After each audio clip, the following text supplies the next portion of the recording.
aqui de Goiânia. E para quem que você vai fazer pergunta, Fernando? Pro Divaldo. E qual é a pergunta que você tem para o baiano mais querido? O que dizer sobre a ideologia de gênero? Obrigado, Fernando.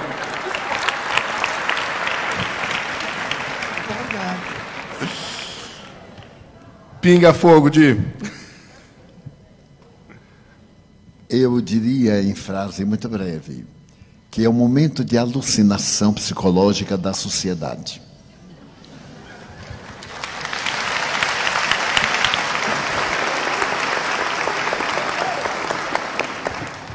Em uma entrevista que recomendamos, Iraci Campos, do Centro Espírita Joana de Ângeles, da Barra da Tijuca, entrevistou o nosso Haroldo a esse respeito.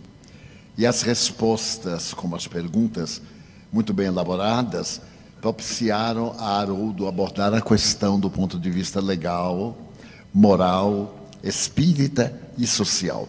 Vale a pena, portanto, procurar na internet esse encontro de Iraci Campos com Haroldo Dutra.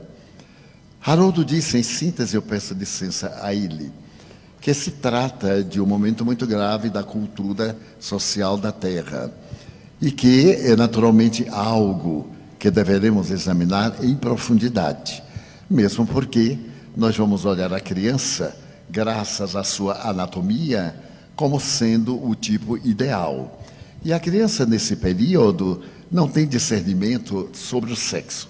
A tese é profundamente comunista e ela foi lançada por Marx, sob outras condições, que a melhor maneira de submeter um povo não era escravizá-lo economicamente, era escravizá-lo moralmente.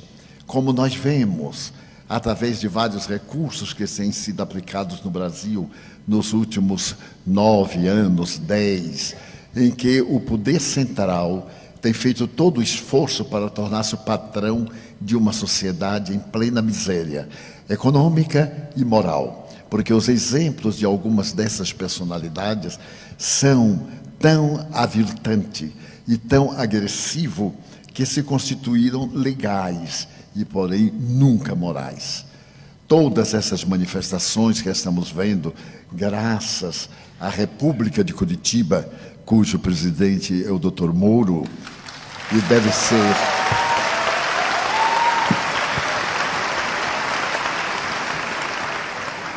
o desnudar da hipocrisia e da criminalidade. Aliás, o Evangelho recomenda que não deveremos provocar o escândalo. E o nosso venerando juiz não provocou o escândalo, atendeu a uma denúncia muito singela.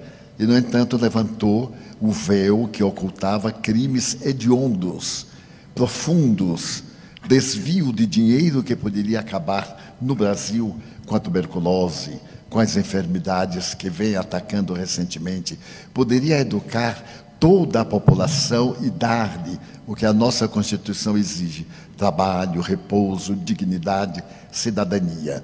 Mas determinados comportamentos de alguns do passado muito próximo estabeleceram o marxismo disfarçado e a corrupção sob qualquer aspecto como um princípio ético. A teoria de gênero é para criar na criança, no futuro cidadão, a ausência de qualquer princípio moral. Uma criança não sabe discernir, somente tem curiosidade. No mesmo banheiro, um menino e uma menina irão olhar-se biologicamente, sorrir e perguntar o de que se tratava aquele aparelho genésico, que é desconhecido. Então nós devemos repudiar de imediato e apelar para aqueles em quem nós votamos, somos responsáveis, e gritar para eles que somos contra, totalmente contra, essa imoralidade ímpar.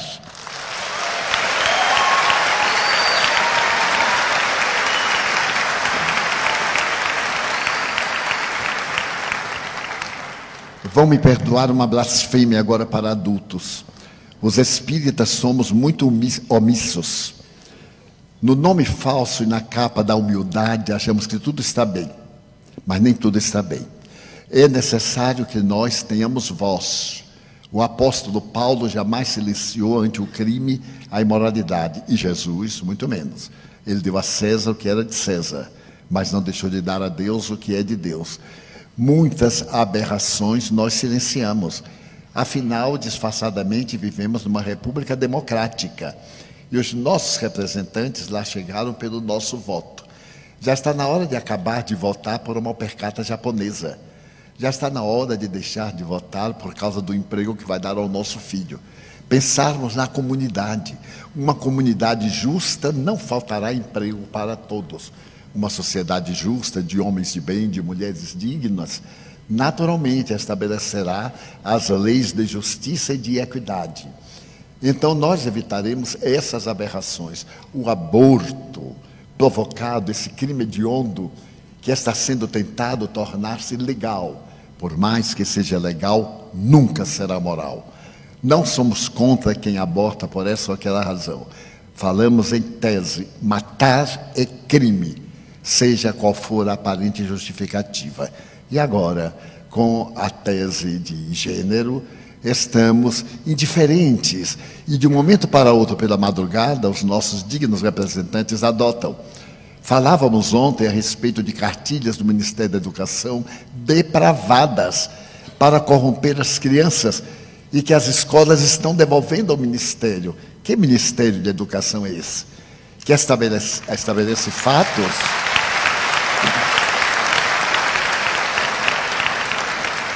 Deu uma indignidade muito grande. Os pais devem vigiar os livros dos seus filhos e, naturalmente, recusarem. Nós temos o direito de recusar. Nós temos o dever de recusar. Victor Hugo já nos falava há mais de 150 anos, um grande pecado é a omissão. E Kardec nos falou que não era nobre apenas não fazer o mal, porque não fazer o bem é um crime muito grande.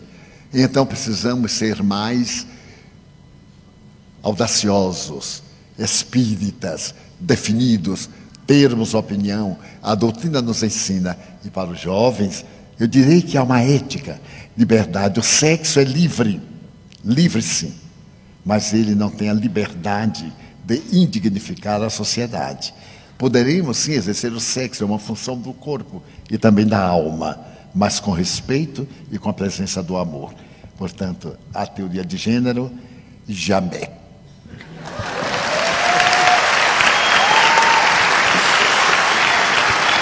Muito bem.